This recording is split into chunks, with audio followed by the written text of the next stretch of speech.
अस्सलाम वालेकुम दोस्तों, आज एक्सेस का ही एक फंक्शन, गुज़श्ता फंक्शंस मैंने आपके साथ एक डी मैक्स का जो सा वो शेयर किया था।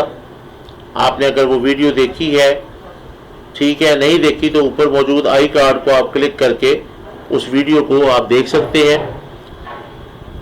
आज जो सा है वो हमारे पास डी मैक्स का फंक्शन है। ये बेसिकली इस मकसद के लिए यूज़ किया जाता है कि आपने हाईएस्ट वैल्यू देखनी है। इसी तरीके से अगर आपको किसी खास डाटा की सबसे लोएस्ट वैल्यू देखनी हो कि कम से कम हमने उसकी कितने की सेल की है या उसके कितने सबसे कम नंबर आए हैं, तो उस चीज़ को देखने के लिए आप जो सा है वो एक फंक्शन इस्तेमाल करते हैं। वो है आपके पास डिपेंड मिनिमम। तो मैं यहाँ पर आकर वो फंक्शंस लिखता हूँ। उसके लिए मैंने यहाँ पर थोड़ा सा ऐसे जूम किया ताकि आपके देखने में आसानी रहे।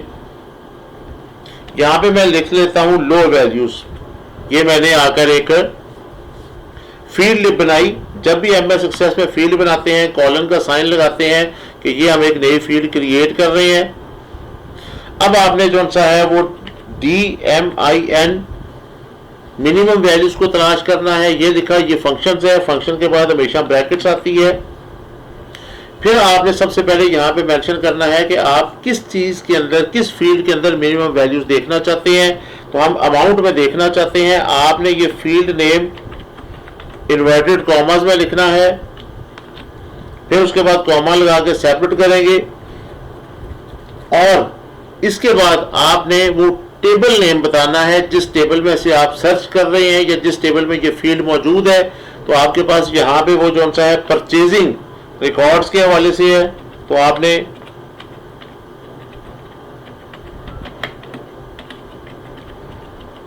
ये आपने उस क्यूरी टेबल का नाम लिख दिया। यहां पर इसके दरमियान स्पेस है, परचेजिंग रिकॉर्ड, ये स्पेस है।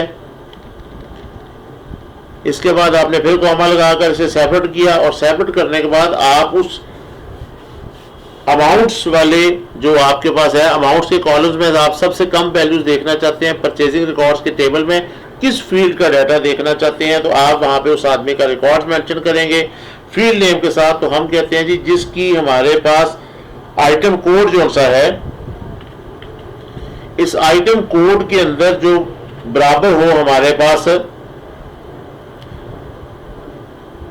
5 के, और ब्रैकेट हमने क्लोज कर दी, इन्वर्टेड कॉमास क्लोज किए, ब्रैकेट हमने क्लोज कर दी। अब हम जो सा है वो इसको यहां पर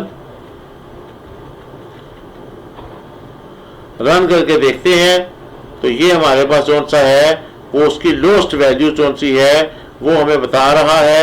यहां पे अगर आप देख रहे हैं तो आपको 23,000 हाईएस्ट वैल्यू और जो आपके पास 22,000 है वो आपके पास लोएस्ट वैल्यू जो सी है वो वहां पे शो कर रहा है।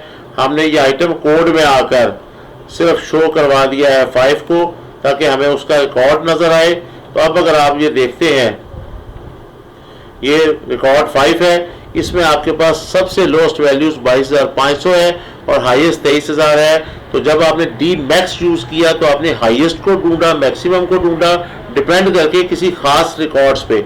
और जब आपने डी मिनिमम यूज किया तो उसका मतलब है कि आपने डिपेंड किया है कि खास फील्ड्स के बारे में आप सबसे कम वैल्यूज को जानना चाहते हैं। तो अगर हमें ये कैलकुलेशन करनी है कि जी हमने सबसे कम सेल जो सी है या किस चीज़ की है या सबसे ज़्यादा सेल किस चीज़ की है इस प्रोडक्ट्स में, तो वो आपको उसके बारे में इस फंक्शन से आसानी से ये बात पता चल सकती है।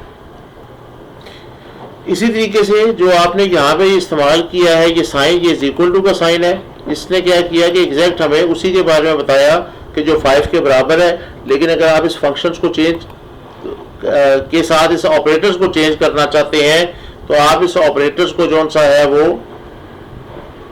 यहाँ पे चेंज कर सकते हैं कि आप इसकी जगह लेस देन और ग्रेटर देन कर सकते हैं। जैसे कि मैं इज इक्वल टू के साइन को खत्म करके कह देता हूँ लेस देन। मैं जानना चाहता हूं कि आइटम कोड जो 5 से कम है उनकी मिनिमम जो है वो हमारे पास जो सा है वो क्या वैल्यूज आई है। तो अगर हम इसी को ही देखना चाहते हैं तो अब हम रन करते हैं तो ये हमें बता रहा है 21,000। हम दोबारा से जो आइटम कोड है इसमें हम देखते हैं लेस देन 5। तो लेस देन 5 में हमारे पास बेसिकली जो है वो 3 और 4 रिकॉर्ड्स आ रहे हैं। तो 3 में 34,000 की सेल है, 31,000 की है, 45,000 की है और 4 21,000 की है। ठीक है जी। तो लोस्ट में वो लेस देन 5 से जो सा है, जिन आइटम्स का कोड 5 से कम है उनमें जो सबसे कम सेल हुई है वो 21,000 की हुई है। तो आप ये वाला लेस देन ग्रेटर देन का साइन इज इक्वल टू का नॉट इक्वल का आप मिनिमम के साथ, डी मिनिमम के साथ भी इस्तेमाल कर सकते हैं और डी मैक्सिमम के साथ भी इसको इस्तेमाल कर सकते हैं।